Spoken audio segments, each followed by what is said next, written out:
For the better part of the last 6 months, British Prime Minister Boris Johnson has refused to answer questions about allegations of a series of parties that were held at Downing Street during coronavirus lockdowns. He said he was waiting until the findings from an independent inquiry into these gatherings was released. Well, today that report was made public and Boris Johnson has responded. He said that he takes full responsibility for any rule breaking that occurred under his watch. However, in the same breath, he has denied that he had any knowledge of parties that were breaking coronavirus rules at the time. He said that any parties that he attended were within the rules and were for work purposes.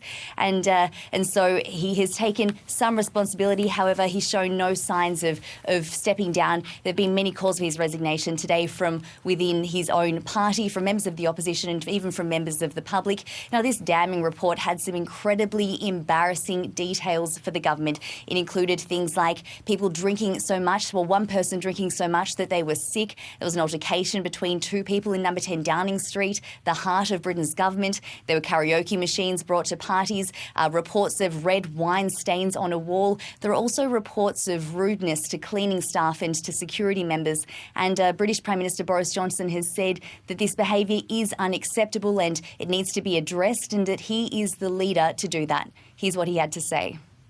And no matter how bitter and painful the conclusions of this may be, and they are, and no matter how humbling they are, I've got to keep moving forward, and the government's got to keep moving, and we are. Well, as we've just heard, he has no plans to step aside from his role as Prime Minister or leader of the Tory party. However, there is another inquiry looming that does threaten his grip on power. Now, that's the parliamentary inquiry into whether he knowingly misled Parliament last year when he said that he had no knowledge of any parties at Downing Street that contravened coronavirus rules. Now, if he's found to have knowingly misled Parliament, there is an expectation that he'll resign. However, that's within a code of conduct. It's non-binding. And as we've seen so far, Boris Johnson doesn't have any plans to step down or to go anywhere without a fight.